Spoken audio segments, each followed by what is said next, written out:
Oremos então ao nosso Deus, Senhor, soberano, inconcebível, Senhor, por nós. Ai de nós diante do Senhor, ai de nós diante da sua magnitude, da sua grandeza. Senhor, somos nada e pior do que nada, Senhor. Somos ainda desprezíveis, diante da sua santidade. Mas aprove ao Senhor, diante dessa raça desobediente, que somos nós, manifestar a sua graça. Obrigado, Deus, porque o Senhor não só também manifestou essa graça e nos salvou, mas o Senhor nos revelou isso. E é por meio dessa revelação que nós podemos crer em Cristo. Aprove ao Senhor se revelar nas suas escrituras sagradas. Aprove ao Senhor que elas fossem traduzidas, preservadas, né, na nossa língua, para o nosso estudo e meditação. E nós temos, dia após dia, semana após semana, nos debruçado sobre ela, Senhor, para aprender mais dessa revelação maravilhosa que o Senhor deu para nós, essa revelação sobre o Filho, o sacrifício, o suficiente para a nossa salvação. Deus, como sempre, o Tiago fala, eu clamo ao Senhor que todo esse estudo, Senhor, de todos os dias, ele seja para a sua glória, que não seja de maneira nenhuma e que o Senhor nos impeça, Deus, de nos orgulhar, de nos vangloriar, de qualquer conhecimento que seja, que a nossa glória esteja na cruz de Cristo e em morrermos juntos com o Senhor, espiritualmente, porque é só assim que temos vida. O Senhor nos livre de qualquer tipo de soberba que venha por meio do conhecimento do Senhor, porque, de fato, não teremos conhecido nada se isso acontecer, Deus. Que a nossa teologia possa provir do Senhor e voltar para o Senhor em adoração, e que seja somente para a sua glória, como temos conversado também no grupo. Eu clamo especialmente para que o Senhor nos ilumine nessa noite de estudo, que seja para a sua glória, que seja feita a sua vontade, Senhor. Se o Senhor quiser nos libertar da nossa ignorância, o Senhor nos libertará. E eu clamo especialmente por essa igreja do irmão que eu mencionei, que vai passar por uma luta, Senhor, uma luta que é para a sua glória, uma luta que visa a pureza da igreja, Deus. E que o Senhor o abençoe e o fortaleça nessa luta, e guardando também o coração dele dessa mesma soberba, Deus. Porque se ele recebeu essa graça de entender o seu pacto, não foi por mérito dele, e sim por mérito do próprio Cristo revelado a nós.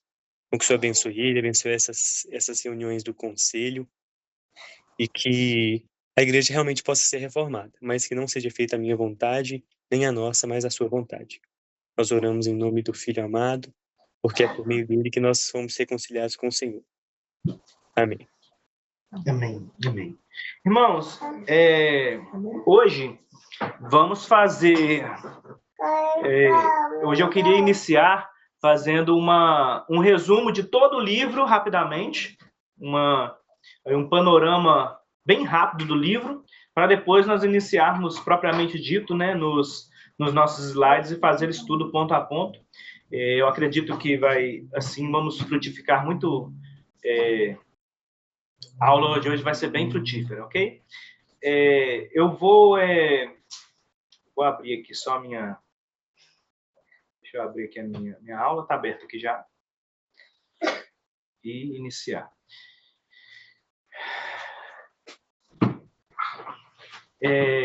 Nós vamos iniciar o estudo do livro de Ezequiel. E Ezequiel é um livro muito bom. É um livro que ele, apesar dele ser cheio de... Ele é um livro muito duro, como o pastor falou na semana passada a respeito de Jeremias, igualmente ele é muito duro, mas ele é um livro cheio de graça. Cheio de graça. Ele é maravilhoso. E o final dele, para mim, é um final que beira o final do livro o final do Pentateuco mesmo. O final do livro de Ezequiel, ele tem a mesma identidade, e nós vamos falar sobre isso no final dessa aula de hoje, né? Não, perdão, no final, na verdade, do livro de Ezequiel. mas nós vamos tratar, quando encerrarmos ele, nós vamos ter essa dinâmica de enxergar como que o final do livro de Ezequiel é idêntico àquele final de Deuteronômio, né, no final do Pentateuco, e como que essas duas coisas se conectam. Então, ele é um livro cheio de graça, ele é um livro com uma mensagem muito severa de Deus, mas é uma mensagem severa porque está equalizada, está balanceada com os pecados do povo de Israel, que são apresentados aqui. Nós vemos pecados apresentados em todos os dois livros anteriores, né, que são dos profetas Isaías e Jeremias. Mas aqui, o pecado ele é revelado a Ezequiel de uma maneira sobrenatural. Deus vai pegar Ezequiel e levar Ezequiel a ver pecados ocultos dentro da própria congregação, dentro do próprio templo. Vocês já estão... nós já, semana passada, né, vimos que Jeremias pregou contra o templo, né, e nós vimos como que isso era uma coisa assim que era impensável, né? Jeremias pregar contra o templo ser destruído, e como os profetas reagiram a isso, né? Os outros profetas que pregavam a paz, e o templo é destruído, certo? Mas aí nós vamos ver aqui como que estava o andamento de todas essas coisas dentro dos bastidores do templo, né? Então vamos começar. O livro eu dividi ele, para a gente poder estudar, em 3 grandes partes. A primeira parte, do capítulo 1 até o capítulo 24, vai falar sobre o chamado e as profecias de julgamento contra Israel e Judá. Esse primeiro grande bloco estabelece a autoridade, né, de Ezequiel e como um profeta e a severidade do julgamento divino, bem como a severidade dos pecados que Israel estava cometendo. Então começa com a visão da glória de Deus, né? Ezequiel vê a visão da glória de Deus e o chamado de Ezequiel e o tom que Deus dá, Deus dá um cargo para Ezequiel como chamado, nós vamos ver isso, de sentinela, né? De sentinela de Deus, isso após ele ter essa visão, né? Então, esse livro começa com essa importante visão da glória de Deus. Depois nós vamos ver as profecias do capítulo 4, isso é de 1 ao 3, né? Mas do 4 ao 7. Vamos ver diversas profecias contra Jerusalém, aquelas profecias que são aqueles atos simbólicos, como se deitar de um lado, como demonstrar o cerco que o povo de Israel sofreu, mas reencenar ele de forma gráfica e falar a palavra de Deus, né? E falar a palavra de Deus. Depois nós vamos ver a abominação no templo, e essa é a revelação dos bastidores do pecado que estava acontecendo no templo, e a razão por qual Deus estava enojado do templo, o templo do Senhor, onde o Senhor recebia toda a adoração. Deus estava enojado do templo, e ele vai dizer, e vai mostrar e revelar o porquê, né, do capítulo 8 ao 11. Então, depois nós vamos ver o julgamento da liderança e a mensagem de responsabilidade individual de cada pessoa, né, do capítulo 12 até o 24. Ezequiel ele vai criticar a liderança ali de Israel, os falsos profetas e os pastores, as pessoas que enganavam o povo, né, com uma mensagem de paz quando não havia paz, e depois ele vai dar uma mensagem para as pessoas, individualmente, falando, olha, eles são culpados, né, por eles estarem fazendo vocês caírem, vocês pecarem, mas cada um de vocês é responsável por ouvi-los, vocês têm responsabilidade, vocês são culpados por ouvir eles. Olha só. Então, aí tem a segunda parte. Encerramos a primeira parte, aí tem a segunda parte. A segunda parte é a profecia contra as nações estrangeiras. Aí inicia o julgamento das nações estrangeiras. Amon, Moab, Edom. Depois, as profecias contra Tiro e Sidom. E depois, as profecias contra o Egito, né? E isso vai do capítulo 25 até o 32, profecias contra esses povos em volta. Então, a terceira parte, que é a última parte, é a restauração e a promessa de um futuro, que vai partir do capítulo 33 até o capítulo 48 aí, e nós vamos ver o chamado renovado, a aliança, né, de Deus. Deus convocando de novo as pessoas a estarem na aliança, ele chamando e renovando essa aliança de maneira falando dessa aliança novamente e estabelecendo ela novamente, dizendo que ela não mudou, que o Senhor é o Deus da aliança dele. E depois nós vamos ver que ele faz uma nova promessa de uma nova aliança com o seu povo futura, baseada nesse homem que viria, né, esse Messias. Depois, e aí nós vamos ver a visão do Vale de Ossos Secos. Aí vai ver também, através dessas revelações, a batalha de Gog e Magog, que antes dessa restauração final, Ezequiel vai descrever nessa batalha, que é uma batalha como essa espécie de força maligna, liderada por Gog na terra de Magog, né? E essa batalha serve para demonstrar a soberania e o poder de Deus sobre todas as nações do mundo, né? E reconhecer sua soberania, o seu governo sobre todas as nações. E por último, nós vamos ver a visão do novo templo e da terra dividida. Isso é clássico em todos os profetas. No final da maioria, até dos profetas menores você vai ver isso, mas Daniel, Isaías, Jeremias sempre vão falar dessa nova terra, desse novo lar, né, desse rei que viria. Então isso é uma coisa que nós estamos acostumados já a ver. Ok? Então esse sim é o resumo geral do livro, e agora nós podemos partir para o livro propriamente Perfeito. iniciarmos o estudo. Oi? O que é enojado? Enojado é quando você está com nojo, Larissa. Você não tem nojo. Você pode também usar a palavra quando você quer vomitar alguma coisa no nojo. Irmãos, eu queria pedir um favor antes de nós darmos o início. Se alguém quiser, aqui na minha tela eu só consigo ver só eu e mais 2 pessoas. Então, se alguém quiser comentar, levanta a mão. Aí, Wesley, se você vê, você já me avisa aí que a gente dá continuidade, beleza? Combinado. Então, combinado.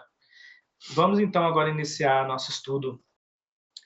Então, o primeiro ponto é: Ezequiel foi um profeta sacerdote que viveu em Israel durante a invasão do exílio. Isso é importante, irmãos, porque é o seguinte: nós vemos vários profetas, né? E ele é um profeta que ele é um sacerdote. E ele está na Babilônia, ele foi levado cativo para a Babilônia, no ponto 2. E aí, o que nós tiramos disso já de início? De início, nós vemos um profeta que no ano do aniversário dele, de 33 anos, que ele iniciaria o seu mandado, né, o seu chamado como sacerdote de Deus. Ele é chamado para ser profeta, né? E aí nesse ano que ele iniciaria seus trabalhos como profeta, como sacerdote, ele é chamado para ser profeta, e ele está na Babilônia. E isso significa o quê? Isso é triste, porque o pai dele era profeta, toda a geração dos antepassados dele é profeta. Então, o que ele seria? Qual que era a sua profissão? Ele foi preparado a vida inteira para ser profeta, mas agora ele está na Babilônia e ele não pode exercer o seu cargo. Então, o início do livro já tem esse tom meio triste. Você sabe que o desejo dele, e você sabe que Ezequiel seria um bom profeta, um bom sacerdote, perdão. Ele era um descendente de sacerdote, então você sabe que ele seria um excelente sacerdote, certo? Então você esperaria que esse sacerdote incumbido pelo Senhor cumprisse seu papel. Se ele tivesse lá no templo, que reformas ele poderia fazer, certo? Como ele poderia ajudar no templo? Se ele fosse o sacerdote lá na época, nessa época, sendo um homem de Deus, piedoso do jeito que ele era, como ele poderia dizer e demonstrar ao público como estava horrível a situação dos sacerdotes? Mas Deus nunca trabalha assim, né? Sempre Deus trabalha através da ironia. O melhor sacerdote que eles poderiam ter está cativo, não pode cumprir o seu mandado de sacerdote, e Deus o chama para ser profeta. E a profecia dele será contra os sacerdotes, contra o sacerdócio que Israel estava oferecendo. Eu acho maravilhoso essas reviravoltas, e como que Deus trabalha dessa maneira. Ele pega as pessoas e tiram elas dos lugares onde elas achariam, né, que poderiam servir a Deus da melhor maneira, e faz as pessoas servirem a Deus de outras maneiras que nós nem imaginaríamos, né? Você vê Paulo. Paulo é o maior pregador, o maior plantador de igreja. Então, se Deus soltasse Paulo no mundo, com muitos recursos, muito dinheiro, muitos irmãos o ajudando, irmãos fiéis, sem nenhum problema, Deus desse um milagre para ele de ter um cavalo bom, talvez uma carroça boa ali, um barco, só que ele não tem nada disso, né? Paulo, ele está sempre preso, ele sempre está no meio do nada, assim, do nada você encontra Paulo falando que Lucas, né, falando que eles estavam no meio do nada, a 200 quilômetros de lugar nenhum, e é isso que é a história de Paulo. E depois, do nada, ele está preso, ele está apanhando, e ele está na cadeia pregando para o carcereiro. Ou seja, Deus é incrível. Deus pega as pessoas, e nós sempre acreditamos, né, que o que falta para nós mudarmos e revolucionarmos a história é recurso, né? Talvez dinheiro, talvez uma melhor saúde, mas Deus não. Deus, ele sempre faz isso aí, ao contrário, né? Então, Ezequiel, esse grande sacerdote que poderia ser, mas não é. Não é. Ele agora ele é um profeta. E o Senhor o chama para isso e fala, não. Você vai ser o profeta do Senhor. Então, o livro começa com esse sacerdote profeta, né? Que não é sacerdote, na verdade, só profeta, vendo a visão da glória de Deus, o peso, né? Pode falar. Só um comentáriozinho, cara. A aula já podia acabar aqui. Ela já podia terminar aqui, nesse ponto, e a gente já tinha reflexão e muita aplicação para nós. Cara. Graças a Deus, né? Que grandes ironias, né? Que Deus irônico, que Deus maravilhoso. Que a gente ainda reclama, né? A gente ainda, é o que a gente falou na última aula, é como se Deus estivesse fazendo errado. Eu sei o que é melhor para a igreja. O que é melhor para a igreja? Que o apóstolo Paulo tivesse recursos e o mundo inteiro se converteria. Se o apóstolo Paulo chegasse no Brasil, não haveria falta de unidade. Estaremos todos unidos na mesma fé, né? Quer dizer que nós sabemos o que é melhor para a igreja do que o próprio Deus. Então, só mesmo fazer um comentário no sentido de que você já começou com uma lição muito, muito profunda, cara. Muito profunda. Graças a Deus. Já podia até parar a aula aí, né? Mas vamos continuar. Então nós vemos esse grande profeta, esse grande sacerdote fracassado no seu ministério de sacerdote por não poder exercer a função, mas ele vai ser chamado para ser um grande profeta. E aí entra uma outra coisa que também é uma ironia muito grande. Por quê? Ele é chamado, e no capítulo 1, tudo isso está acontecendo no início do livro, ele é chamado para ter essa visão. E a visão dele inicial é horripilante, amedrontadora, maravilhosa, mas ninguém entende nada dela. Ninguém consegue comentar essa visão, dizer que entendeu o que ele viu. E o que ele vai dizer que ele viu? O livro começa com ele dizendo que viu a glória de Deus. E a palavra glória é peso, né? A palavra glória em hebraico, ela basicamente é peso no sentido de que é aquilo que tem massa muito grande, que possui ela possui um espaço maçoso, é uma coisa assim, mais ou menos isso. Então é peso, é pesado, é algo que tem relevância. E até eu estava vendo que a palavra glória é aquilo que é diferente, o diferencial de algo diante de todos os outros algos, né? Então, é aquilo que tem de diferencial. Então, essa palavra peso, a palavra glória é esse peso que demonstra algo único, algo poderoso. Então, é Deus fazendo isso. E aí, nós vemos iniciando com essa visão. E Deus fala a Ezequiel e o manda falar com o povo. Contudo, adverte que o povo não ouviria exatamente como Isaías e Jeremias. O ponto central do comissionamento de Ezequiel é que ele deve temer a Deus e não ter medo do povo, mesmo com o povo não ouvindo. Então aí, qual que é o teor da visão? Muita gente gosta de pegar o livro e parar nessa parte aqui e começar a comentar, né, essa visão. Aí fala sobre aquele ser, os 4 seres viventes, que tinham 4 faces, né, uma face de homem, uma de boi, uma de leão, enfim, fala sobre as rodas girando e todas indo em várias direções, mas aonde o ser vivente ia, a roda o seguia, e depois aparece um mar de vidro, né? E nesse mar de vidro tem um trono, e nesse trono tem um homem, mas que não é um homem, que é um ser resplandecente. Mas, irmãos, ninguém entende um ser que tem 4 faces, essa roda cheia de olhos, cheia de asas.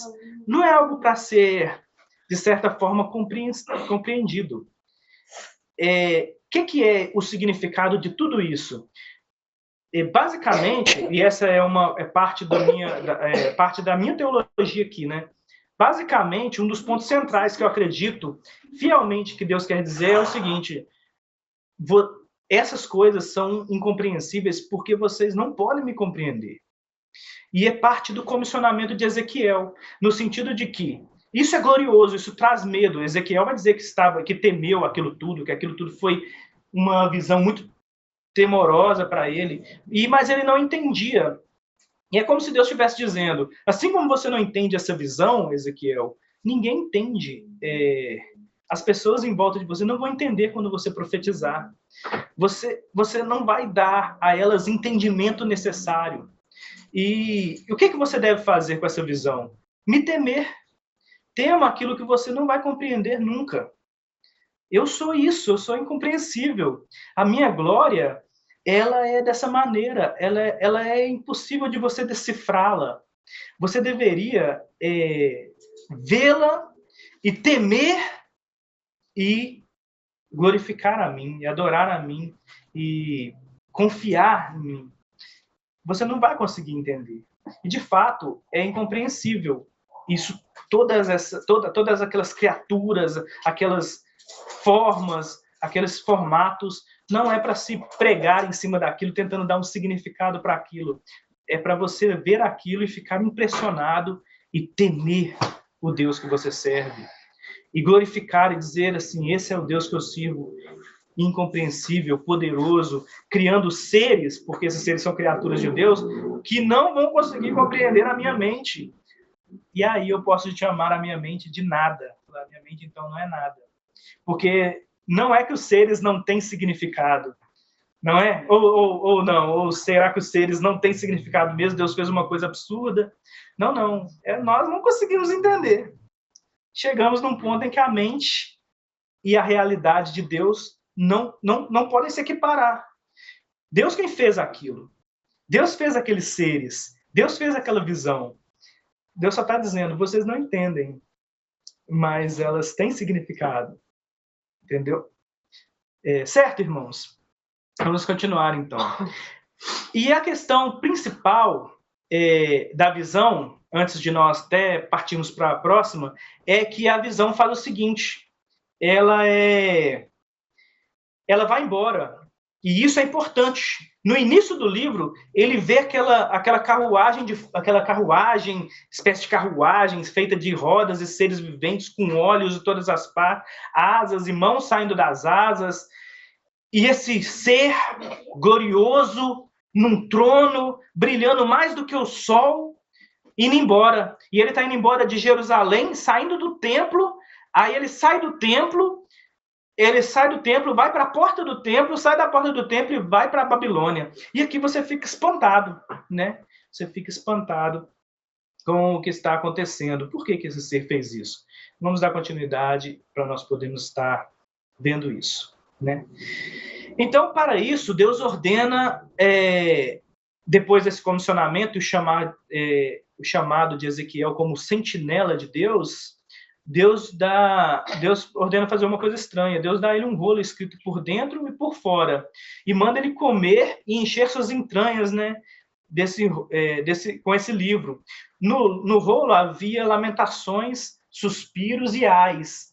E quando a Bíblia fala sobre ais, né, ela sempre está falando sobre algo terrível. Ai de vós quando isso acontecer. Ai na Bíblia é uma coisa terrível. Você pode saber que Deus está falando sobre Deus está te dando um aviso falando algo vai acontecer e esse algo é terrível. Então esse ai. Mas quando ele come o livro, é doce como mel. É doce como mel, né? Então, que livro é esse que é maravilhoso? Ele, na boca ele é doce, mas ele é cheio de ais. Irmãos, o livro de Ezequiel é assim para nós. Ele é cheio de ais e lamentações e terríveis terríveis profecias, mas quando nós lemos, nós temos que ter uma relação agridoce com esse livro, que é ver quão terrível é o nosso Deus, certo? Mas nos alegrar na glória de Deus, nos alegrar que esse é o Deus que servimos, e não o Deus que está contra nós, né? Alegrar-se que esse Deus nos chamou e nos convocou e nos adotou e nos amou. Então esse livro é doce para nós, mas nós não devemos nunca esquecer que esse Deus que nos adotou é o Deus dos ais, né? É o Deus terrível. Então ele come esse livro, ele tem essa sensação de maneira oposta, né? Um paradoxo. Então Ezequiel faz uma série de profecias contra Judá e Jerusalém, utilizando símbolos e sermões e visões para tal, né? Os símbolos eram representativos, exigiam muito de Ezequiel. Os sermões, de igual modo, além de exigir muito, eram pontuais e incisivos contra a idolatria. Então você vai ver que aquelas visões terríveis, ele tem que fazer certas coisas que são são fora da nossa compreensão também, para poder refletir a visão inicial que ele teve, né? Coisas incompreensíveis, e ele tem que fazer coisas que não são muito compreensíveis, mas elas têm todo esse significado. E aí, irmãos, eu faço um adendo aqui, Wesley. A gente sempre fala muito a respeito de um motivo de Jesus falar através de parábolas, né? E as parábolas, para nós que somos cristãos, o Espírito Santo nos revela as parábolas e nós conseguimos compreender. Mas esse não era o objetivo das parábolas, não é? E aqui tem muito disso, sabe, irmãos? As visões de Ezequiel e a forma com que ele pregava era dessa mesma maneira. Elas não eram compreendidas pelas pessoas. E, na verdade, Deus falou, ninguém vai te entender. Ninguém vai querer nem te ouvir. As pessoas vão achar você esquisito, estranho. Imagina um cara que se amarra e fica deitado de um lado só durante um ano inteiro. Imagina um cara que pega um caco de tijolo ou telha e desenha nele o templo e destrói ele na praça assim e brinca faz tipo uma brincadeira lá e dizendo e falando, olha como que foi que aconteceu. E venham ver, você chama esse cara meio de louco, né? Você não para ouvir uma pessoa dizendo esse tipo de coisa. Mas era isso que Deus estava dizendo. Deus estava querendo demonstrar que não é que as pessoas não conseguem entender.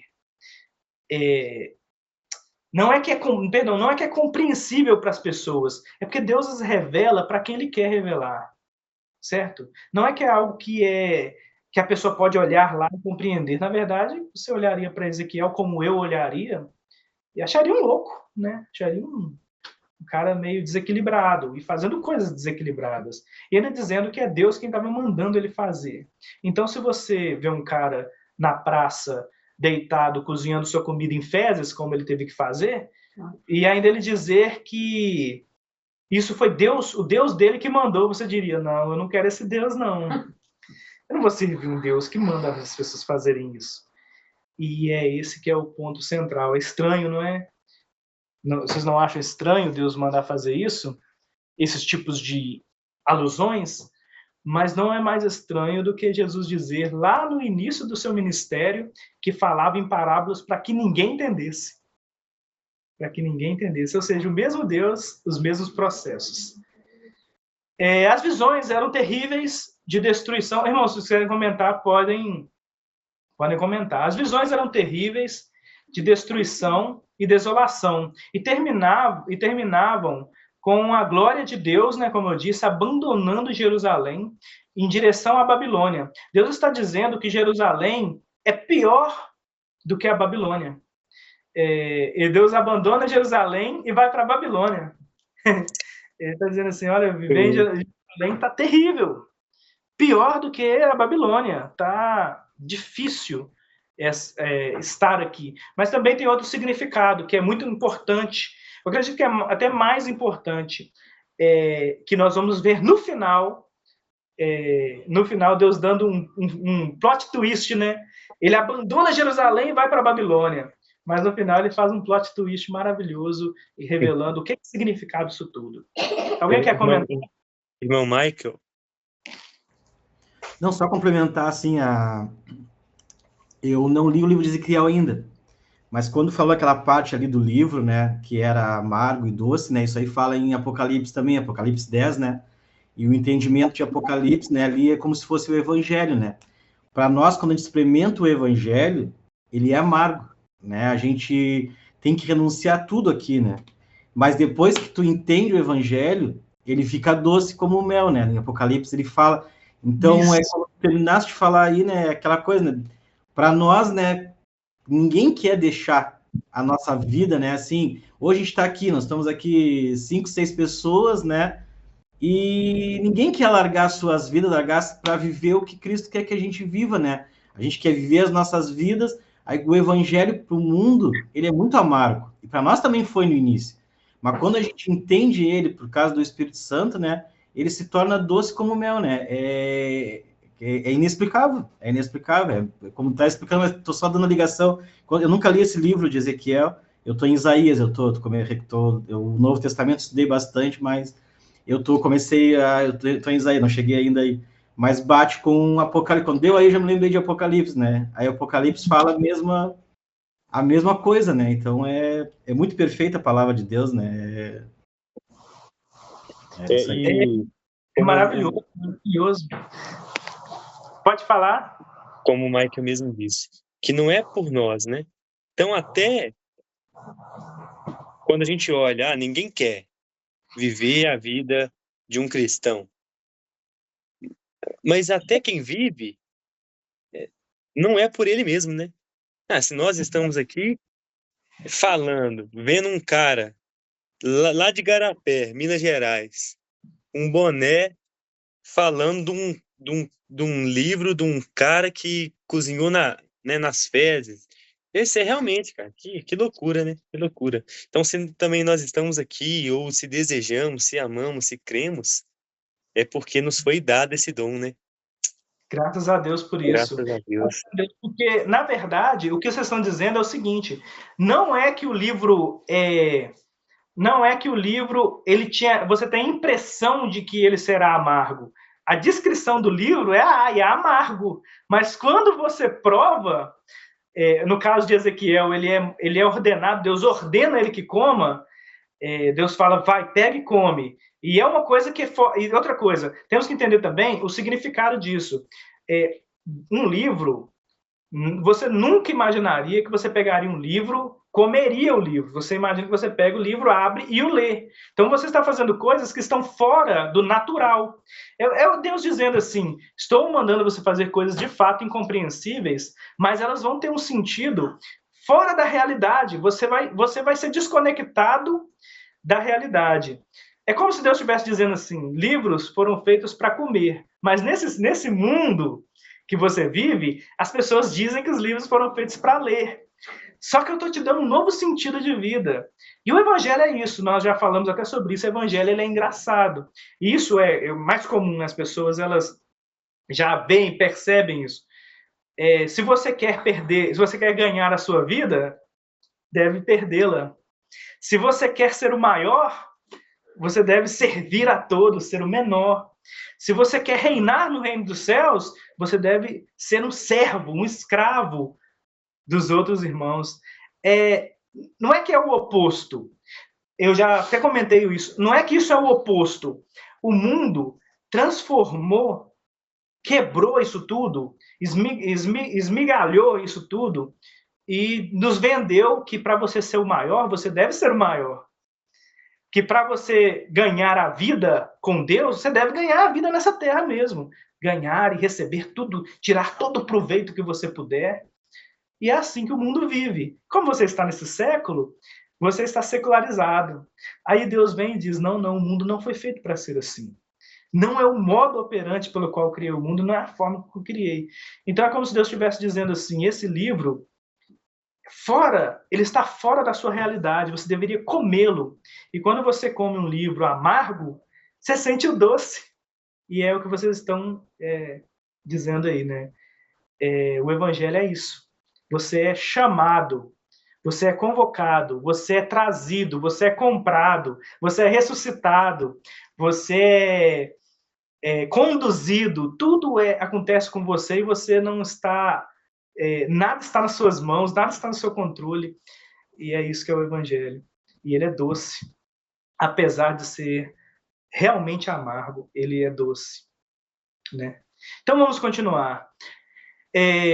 Então Deus, a glória dele está saindo do templo de Jerusalém e indo para a Babilônia. Nós percebemos que é porque é como se Deus estivesse desejando fugir de Jerusalém e ir para a Babilônia, a glória de Deus ir lá. Nós sabemos como que isso significa algo que nós temos que botar um ponto na seriedade disso, porque o ponto principal de todo o Pentateuco, o ponto central, né, o que divide o Pentateuco como se fosse antes e depois, o livro de Pentateuco, o ponto central que divide o livro de Pentateuco é o momento em que a Arca da Aliança é colocada dentro do tabernáculo e o que acontece? A glória de Deus vem e entra dentro do Santo dos Santos. Deus habita ali. Deus diz, aprovei, agora eu vou andar no meio de vocês.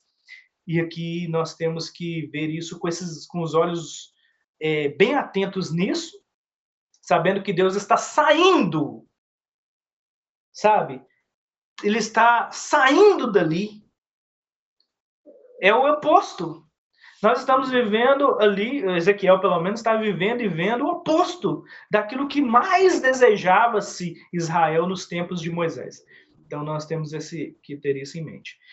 Isso seguido de sinais e mensagens e parábolas, né, que tratavam da certeza e das causas dos juízos de Deus, né? Nós estamos aqui em Ezequiel...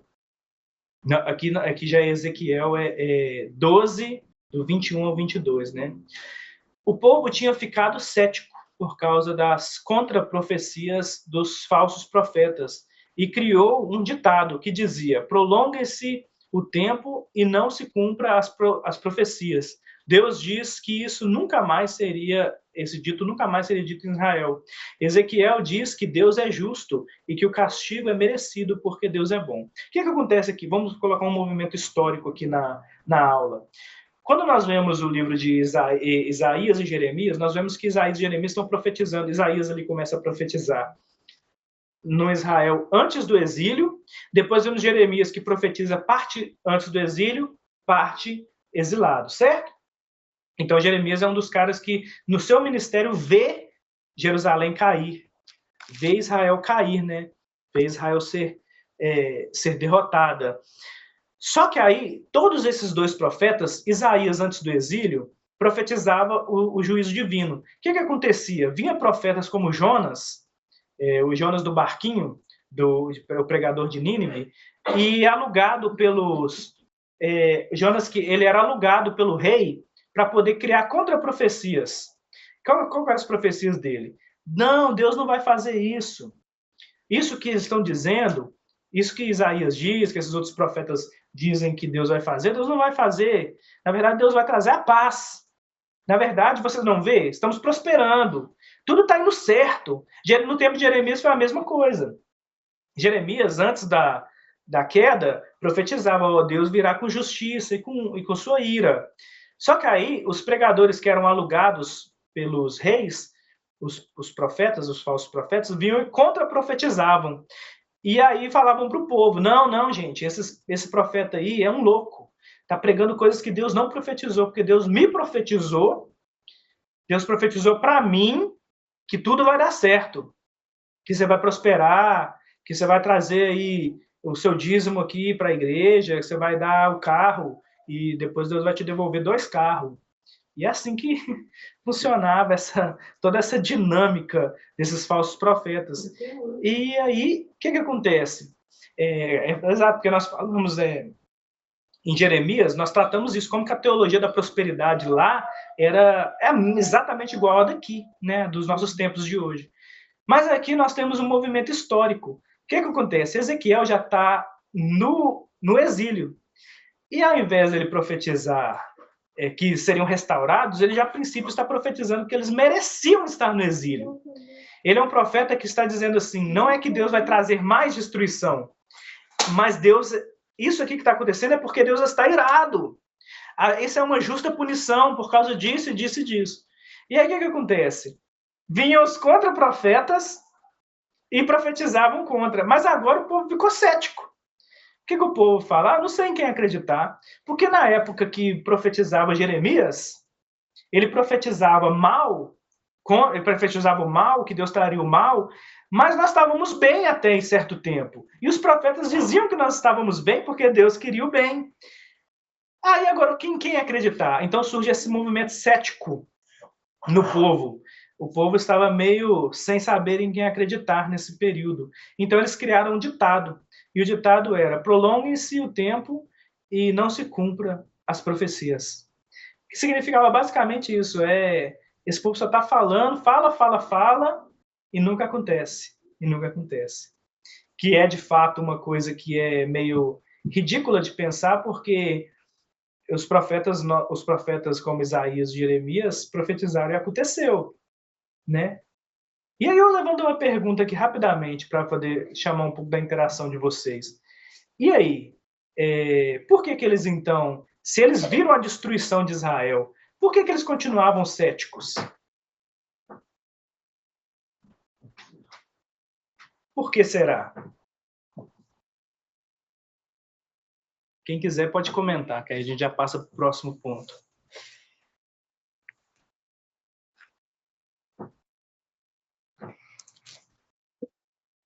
Essa pergunta nos induz a falar da soberania de Deus. Você tem certeza? Você quer isso? É porque na verdade Claro que nós temos a questão da soberania de Deus, que é a questão principal. Mas o que acontece é o seguinte, o movimento que está acontecendo, vou explicar aqui, até também para a gente poder estar avançando. As pessoas, elas acreditavam que os falsos profetas ainda eram profetas de Deus. Elas acreditavam que aqueles falsos profetas que profetizavam paz, paz, paz, eram de Deus. E aí o que acontece? Elas acreditavam que eles eram de Deus e que os profetas que profetizaram a destruição também eram de Deus. Então elas estão céticas. Por quê? Porque como uma pessoa, por exemplo, que vai nessas igrejas loucas pentecostais, aí, neopentecostais, e ouvem aquele monte de baboseira. Eles acreditam que aquilo é de Deus. Mas também acreditam que o pregador reformado, aí ele entra num vídeo no YouTube, vê um pregador reformado, de uma igreja reformada, pregando a palavra, aí ele fala, isso também é de Deus. E aí ele fica, é isso. Eu tenho uma pessoa que é muito próxima a mim, que ela um dia virou e falou assim, quando eu quero a palavra de Deus, eu vou lá na presbiteriana. Quando eu quero a mensagem, assim, quando eu quero a palavra. Mas aí quando eu quero assim, o fervor, o fogo, eu vou lá na pentecostal. Aí eu sou assim, vou na pentecostal quando eu quero receber assim de Deus o fogo, assim, mas quando eu quero receber de Deus assim, a palavra, a mensagem, aí eu vou lá no presbiteriano. Por quê? Porque essas pessoas de fato acreditam que lá na igreja louca que ela vai, Deus está sendo adorado, eles estão falando a verdade, porque eles abrem a Bíblia, leem um texto certinho, Tem um problema. dá uma pregadinha. Como é a orelha dela? Não, a Raquel tá falando que talvez tenha um problema nessa IPB que essa pessoa vai, né? Mas, assim, ao mesmo tempo, pode não ser porque o próprio próprio Ezequiel, o profeta, estava nessa, né? Então, não necessariamente. Mas, assim, fazendo uma leitura dos nossos dias, dos sermões dos nossos dias, especialmente, os sermões reformados dos nossos dias, então constata-se que, de fato, eles estimulam esse Essa ecumenismo, essa vida dupla, tripla, né? Quádrupla, não sei. Por quê? Porque isso aí é o que estava acontecendo. Isso é o que está acontecendo em Ezequiel, é o que está acontecendo hoje. Não há uma diferença. As pessoas vão. E aí, o final é esse ceticismo. Esse ceticismo surge das pessoas que hoje dizem, só que as pessoas que dizem assim.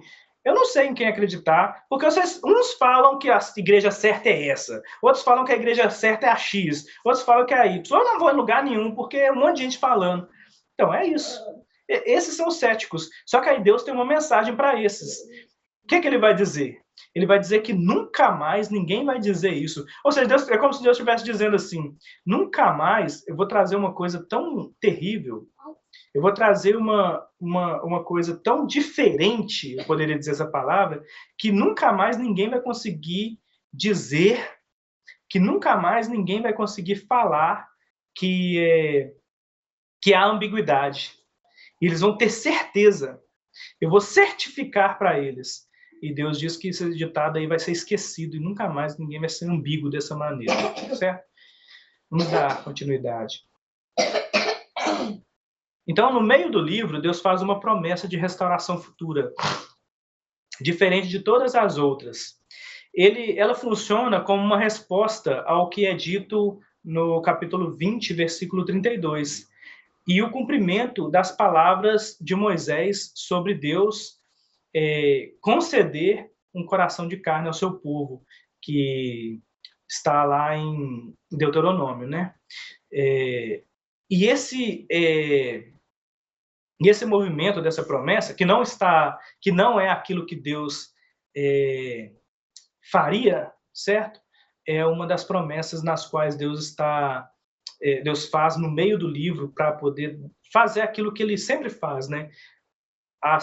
É uma dinâmica de Deus trazer grandes acusações, mas depois dar grande alívio ao seu povo, grande alívio a nós, em saber que, de fato, ele tem esse imperativo. Eu até queria trazer para vocês, nesse ponto aqui, alguns imperativos de Ezequiel. Vamos deixar para depois. Nós vamos falar sobre esses imperativos, como que Ezequiel, diferente dos outros livros, é um livro cheio de imperativos que mostram Deus agindo, né, de uma maneira soberana. A profecia faz um paralelo com dois tipos de Israel, um que permanece idólatra e um que se voltara para o Senhor. O ponto é que o povo resgatado não havia feito nada para ser tratado assim. Na verdade, nós estamos tratando de um povo que não tem mérito em ser resgatado. Não há mérito neles em ser resgatado. Deus vai dizer que está fazendo isso quando o coração deles era de pedra. A ideia é, queridos, Deus não vai pegar o seu coração de pedra e transformar ele em um coração de carne quando se tornar de carne. Quando você começar a amaciá-lo, quando você começar a entender, quando o seu coração... Deus falou, eu vou ter que transformar o coração de pedra no coração de carne. E aí, nós temos também essas duas palavras que não se conectam em si. Pedra e carne são coisas que não têm conexão nenhuma. Pedra e carne não têm conexão nenhuma. Deus está dizendo, o coração de vocês não tem conexão nenhuma com o coração, como um coração deve ser. Como um coração restaurado deve ser. Então, Deus vai ter que transformar o seu coração num coração de carne. Pode falar.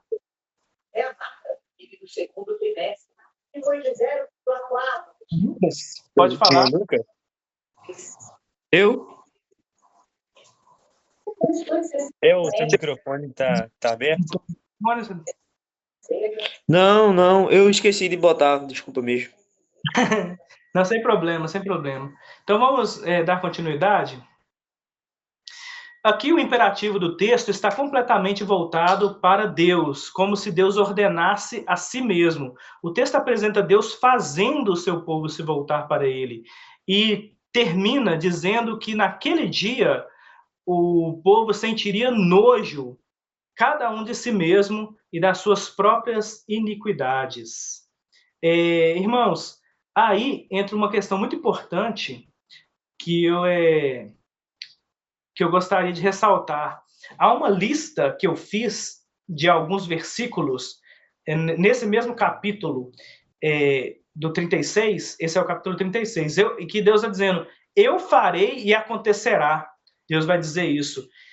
Ou seja, a condição não é uma condição, né? Certo? Não é uma possibilidade, nem um convite. É um ato divino eficaz. E então, há outros versículos, por exemplo, no capítulo 36, o versículo 24 diz assim, eu vos tomarei e vos ajuntarei, eu vos trarei para a vossa terra. Não vocês voltarão, ou mesmo, eu vou possibilitar a volta de vocês. Não, eu tomarei vocês e os trarei de volta. O versículo 25 diz assim, então aspergirei água pura sobre vós, e ficareis purificados. Essa é a linguagem. De todas as vossas imundícias, de todos os vossos ídolos, vos purificarei. Deus não está oferecendo uma chance deles se purificarem. Ele purifica. O fato consumado é da parte de Deus. Versículo 26.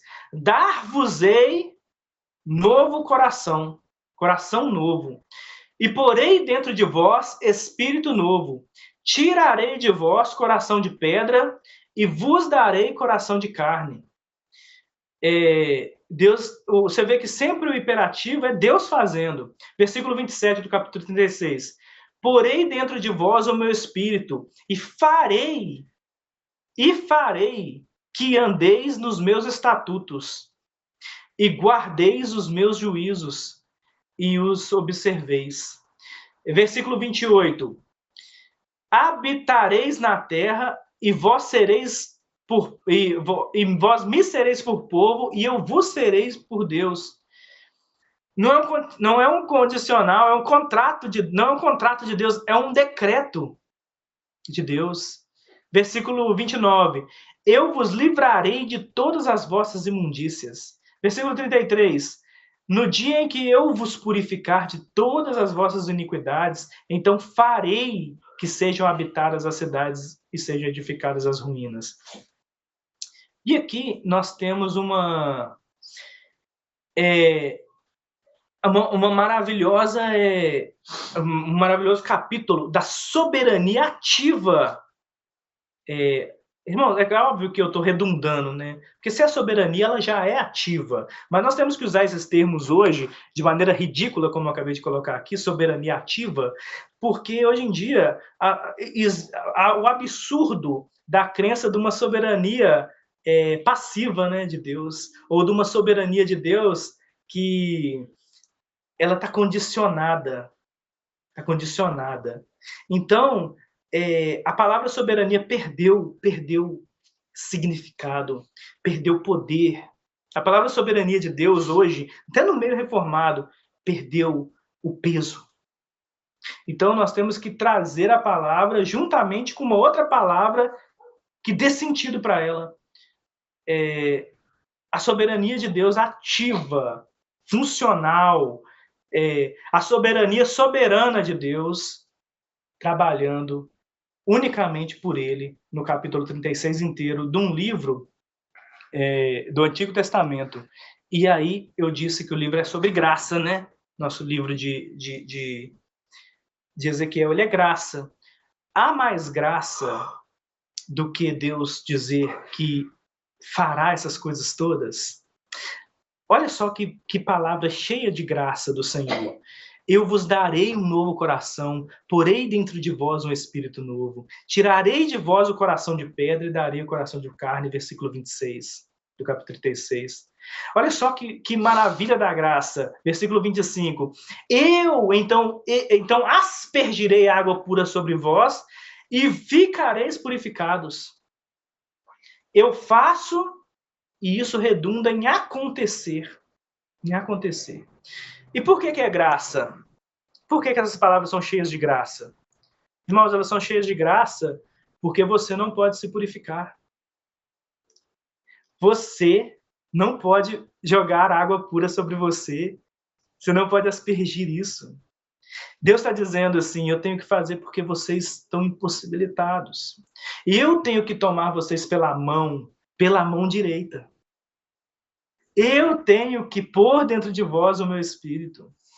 Eu tenho que fazer vocês andarem. Versículo 27. Porém dentro de vós o meu espírito e farei que andeis nos meus estatutos. Que graça! Deus não só colocará o espírito em nós, mas ele movimenta, ou seja, não, ele pôs o espírito em nós. E não há um sinergismo. Como ele colocou o espírito em mim, eu respondo obedecendo. E o espírito agora está em mim, agora eu dou uma resposta em obediência. Não. Coloquei o espírito, porei dentro de vós o meu espírito e farei que andeis nos meus estatutos. Graça de Deus derramada. Ele faz e ele age. É maravilhoso. Isso num livro repleto de palavras como vocês se prostituíram contra mim, vocês idolatraram outros deuses, vocês merecem o castigo. Então, no meio do livro, capítulo 36, Deus vai dizendo essas coisas, é maravilhoso. Então, Deus declara, né, o próximo ponto aí, Deus declara que fará isso por amor a si mesmo, e não pelos maus e corruptos caminhos do povo. O texto está dizendo, literalmente, que todas as ações dos homens são más. Todas as ações do ser humano são más.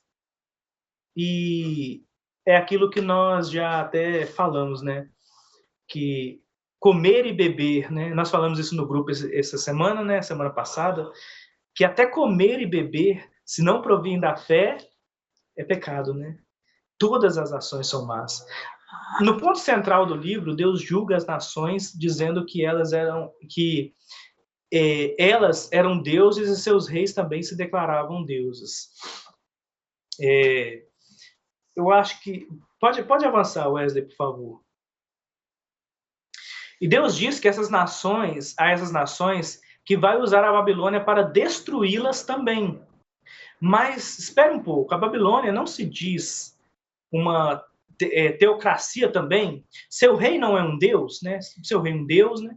E seus deuses melhores do que os outros deuses e que devoram outros deuses? Deus está dizendo que esse julgamento e condenação não tem a intenção de curar a Israel e as nações per si, né?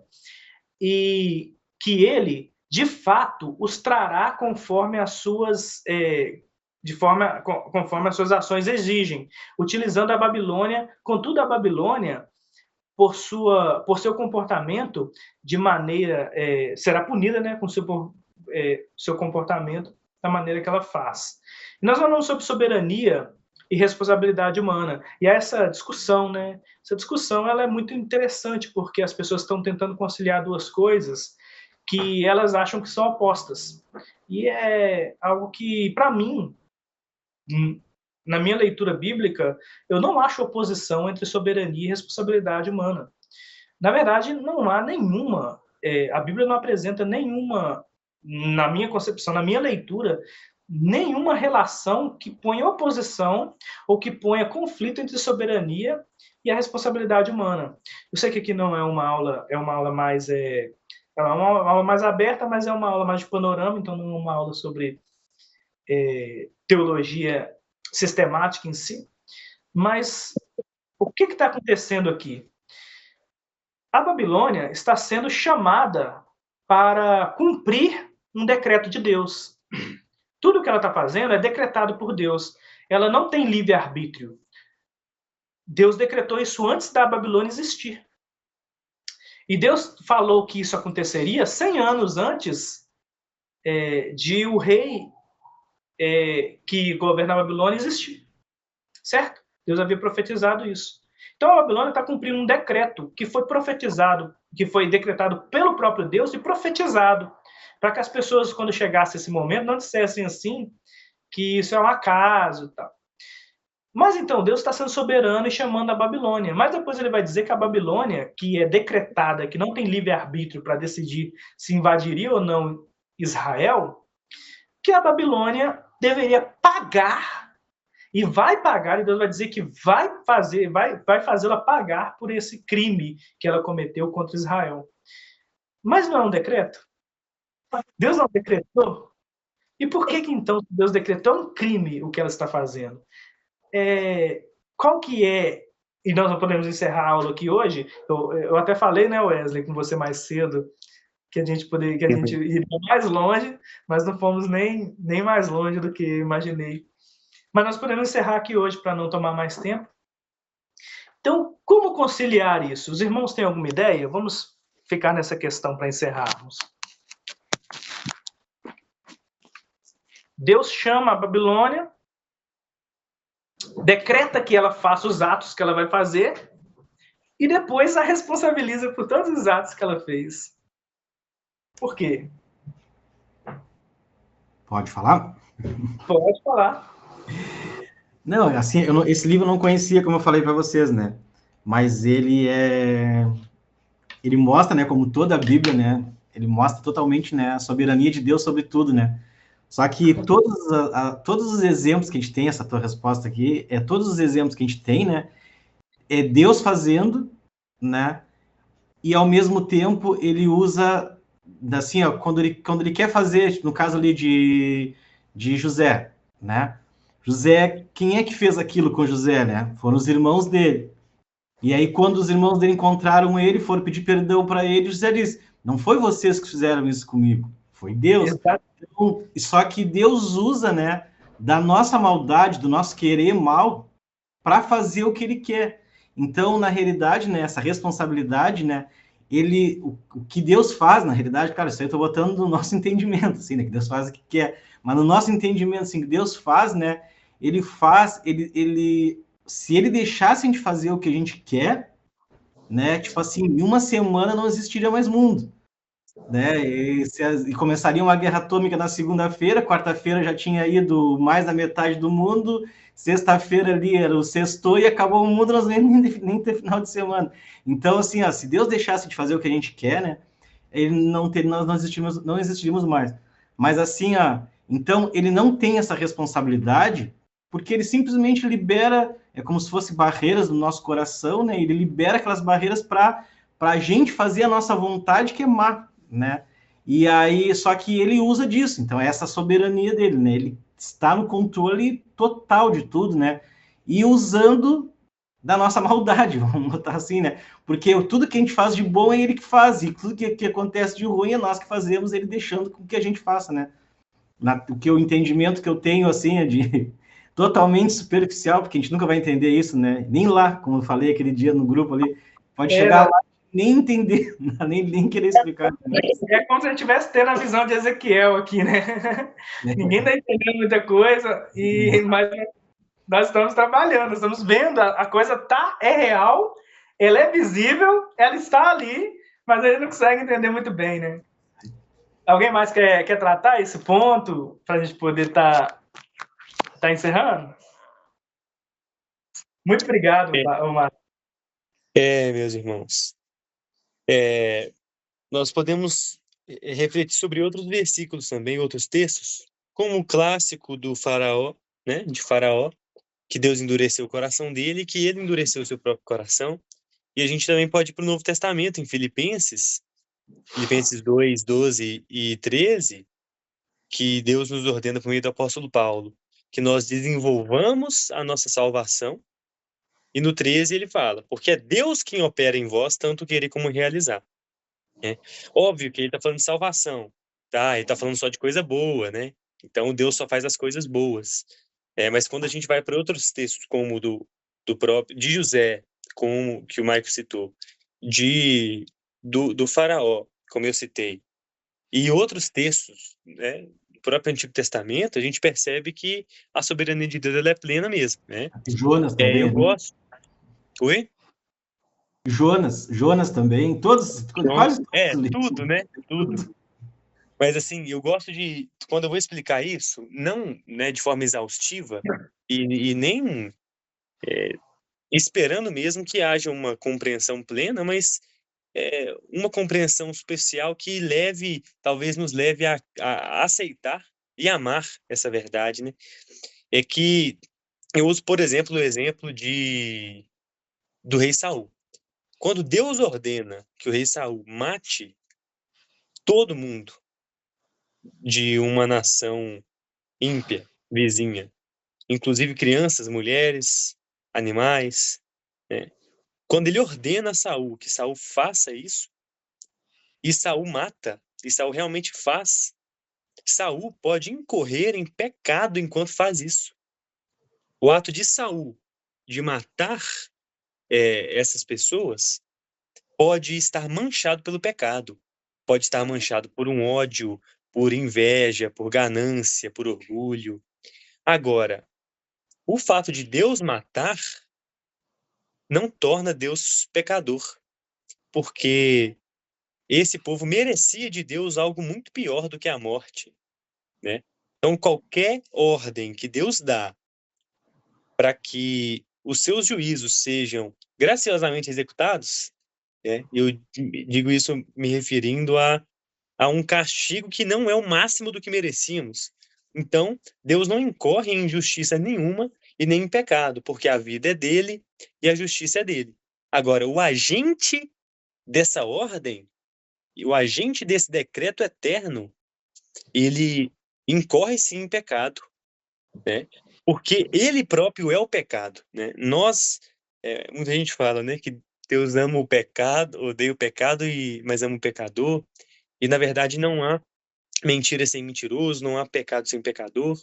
E nesse caso, o pecador, ele é o próprio pecado. Eles são tão conectados, nós, né, nossa raça pós-queda e pré-salvação, nós somos tão umbilicalmente ligados ao pecado que eu poderia dizer que nós somos o pecado, que a nossa existência por si só é pecaminosa.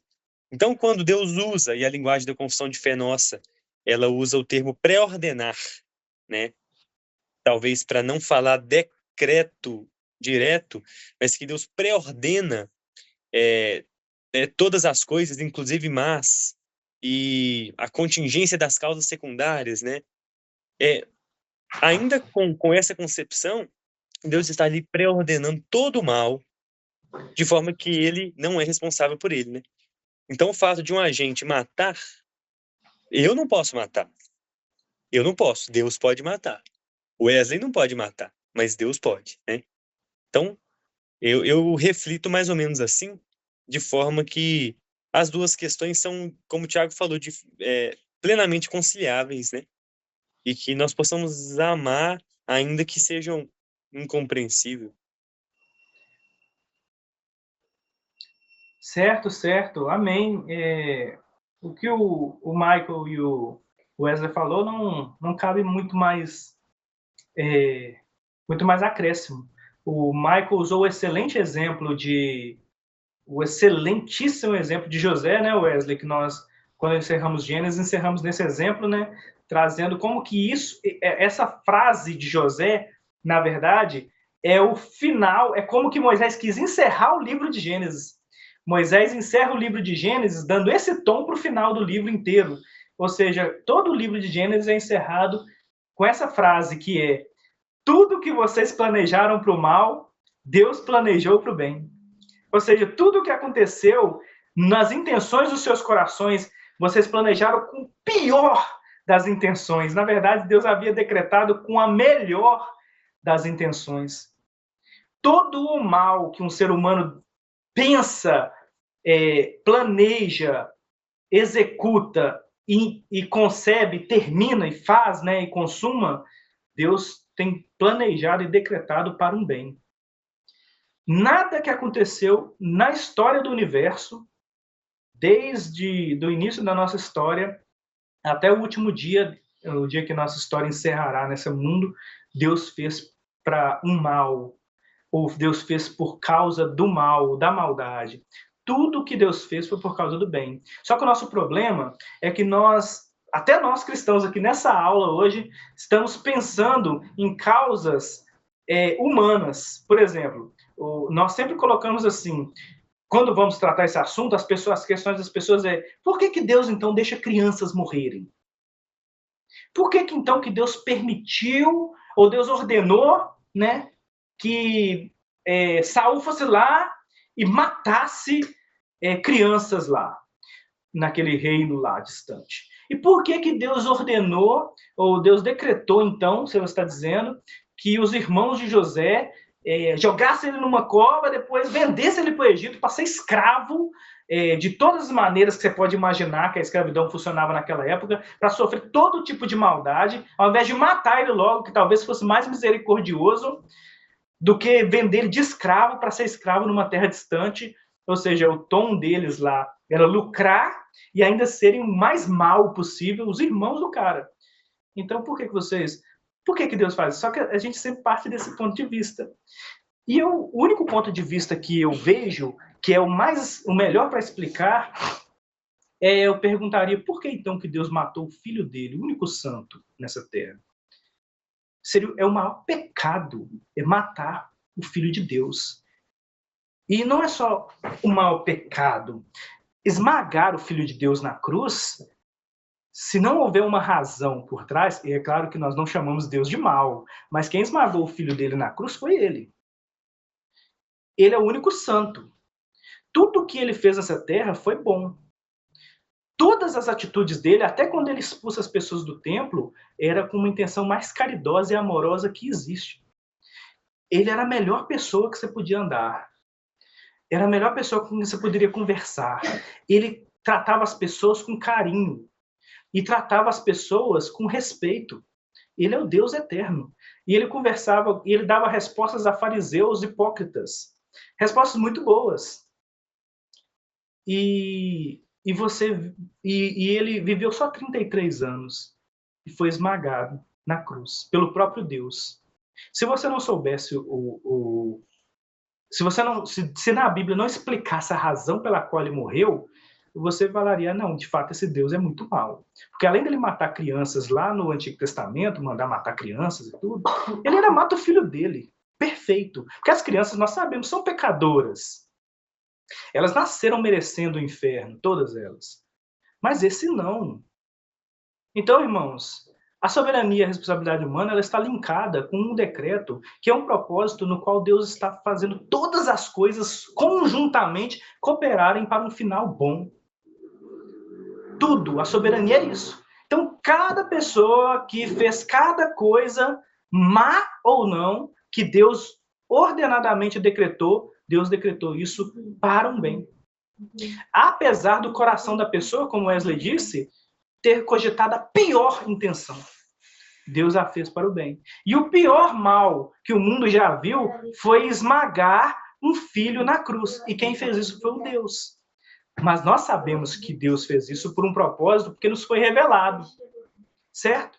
Então nós não devemos questionar a responsabilidade, a soberania de Deus, porque não sabemos o contexto por trás. Só porque uma coisa Deus não quis revelar o porquê ele fez, ou por que elas acontecem assim, eu não tenho o direito de questionar ele e dizer, não, eu acho que isso aqui é mal. Ou eu acho que isso aqui, esse ponto que está em conflito, responsabilidade humana. Como que Deus pode me responsabilizar, sendo que ele é soberano e decreta todas as coisas? Só porque eu não sei como... Eu não sei a razão, não é porque eu não sei como que essas coisas funcionam, porque sabemos. Deus decreta e o seu coração é mau. Seu coração, até quando Deus te ordena, vai lá e dá uma esmola pro mendigo. Deus decretou isso. Só que como é que você vai lá dar esmola pro mendigo? Cachaceiro, vai gastar tudo com cachaça. Eu podia ter gastado meu dinheiro de uma melhor forma. Então, isso é uma maneira de lidar com essa situação. Outra maneira é que Deus abençoe, que esse dinheiro sirva para a bênção da vida dele. Que alegria poder doar para ele. Que alegria poder dar esse dinheiro para ele. Então, Deus decretou a ação.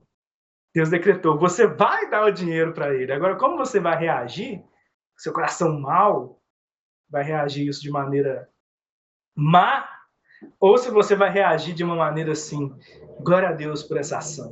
E até entendo que Deus decretou isso, e que tomara que toda essa ação redunde num benefício enorme para ele. Quer saber? Eu vou voltar e vou pregar para ele. É isso, irmãos. As ações da soberania e da responsabilidade humana não estão em conflito. Pelo contrário, a responsabilidade humana está dentro da soberania de Deus. E nós não sabemos as causas secundárias, mas nós devemos confiar no Deus que as decretou. Assim como confiamos que o maior mal que aconteceu na Terra é para o bem, será que nós não podemos confiar que as outras coisas que estão acontecendo não são para o bem também? Que fé é essa? Que confia que o Cristo morto na cruz serve para me salvar, mas as outras coisas não servem para nada. Ou Deus está em conflito. É uma fé muito fraca. Ela não é nem ao menos é uma fé. Graças a Deus. Então, Deixa eu só finalizar para um adendo teu ali, assim, tá?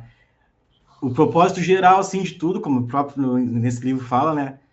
Que a gente só entende por causa do Espírito Santo, né?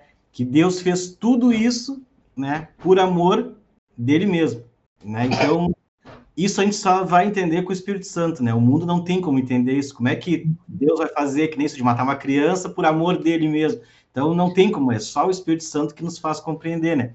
E essa parte que tu falaste do mendigo, assim, né? Que a gente... É uma coisa também que a gente... As coisas que a gente tem que fazer, né? Aqui em casa, quando vem um rapaz, vem sempre, né? A gente já sabe que nem sempre uma cachaça, uma coisa, mas assim, ó... Para que nós usamos o nosso dinheiro, né? É para os nossos vícios. E Deus nos dá esse dinheiro para nós, né? Assim, nós temos, pela graça de Deus, né? E eu falo pro meu filho, né? Ele trabalha comigo já, ele tem o salário dele, assim, ele separa um dinheiro. Aí ele assim, mas eu vou dar dinheiro para ele para comprar droga. Eu digo assim, o que tu compra com o teu dinheiro? São os teus vícios que tu alimenta. Pela graça de Deus nós temos, né? Então, assim, ó, se Deus tá, o propósito que eu faço é assim, quem bate aqui em casa, eu ajudo. Porque é Deus que está enviando. Eu já faço assim, então, assim, guarda um dinheiro para essas coisas. Deus nos dá tanto, né? E é só para coisas ruins que nós usamos, vamos botar a realidade da nossa vida, né? Então, nós alimentamos os nossos vícios. E por quê, né? Então, Deus sabe o propósito, né? Mas faz, cuida dos meus pequeninos, né? Ajuda os órfãos, as viúvas. A gente não sabe o que eles, né? Mas, né? Deus, ele sabe de todas as coisas, né? Então... Mas, assim, é por amor dele mesmo, né? Isso aí é só o Espírito Santo que faz a gente entender, em aspas, né? Porque é incompreensível, né? O que Deus fez... Está fora do nosso raio de entendimento. E nós não temos... E Deus nunca ordenou assim... Não há nenhum versículo na Bíblia dizendo assim, quando você entender, faça. Não, faça. Se você entender, bem. Se não entender, faça assim mesmo. É a ordem. É pela fé. É pela fé. Irmãos, tudo bem, Marco? Encerrou? Pode ter. Não. Só para nós mais um assunto. E obrigado aí pela participação. Irmãos, se não há mais nenhum comentário, então acho que podemos encerrar. O Wesley, você tem alguma coisa a acrescentar? Graças a Deus, meu irmão. Graças a Deus. Alguém mais? Não? Então vamos orar para nós encerrarmos. Eu vou estar orando e a gente encerra a nossa aula de hoje. Senhor, nós somos gratos a Ti, porque o Senhor, por muita misericórdia e amor, nos permite, né, Pai, estarmos reunindo, falando, estudando e dedicando, né, um tempo do nosso dia tão cheio de horas. Graciosamente, o Senhor nos dá 24 horas e nós podemos gastá-las de várias maneiras. E aqui, que tempo sagrado, que tempo maravilhoso, que tempo bom e que o Senhor nos deu, que é um tempo de podermos ler, meditar na Tua Palavra, estudarmos. Obrigado, Senhor, obrigado por esse tempo. Glória seja dada ao Seu nome. Abençoe, Senhor, que essa aula hoje, que foi feita, todos os comentários, tudo aquilo que entrou em nossos corações, encontre um caminho, Senhor, arado pelo Senhor. Que não encontre caminho de pedra, que não encontre caminho asfaltado, que a semente que caiu não caia entre Não permita, Senhor, eu imploro, que ela não caia entre espinhos, mas que ela caia em boa terra. E que essa boa terra, Senhor, produza 100, 1000 por um. E que nós possamos, Senhor, sair daqui agora cheio de conhecimento suficiente para poder disseminar, evangelizar outras pessoas com esse conhecimento e cantar, orar, glorificar o seu nome, conhecer mais de ti e podermos te louvar. Ó Deus, só o Senhor pode fazer isso. E nós, Senhor, na verdade, confiamos que o Senhor o fará. E confiamos também, Senhor, que o Senhor continuará fazendo, porque nós acreditamos que aquele que começa a boa obra em nós é fiel para completá-la. E nós cremos assim, porque o Senhor disse. Em nome do Senhor nós oramos. Amém. Amém. Irmãos,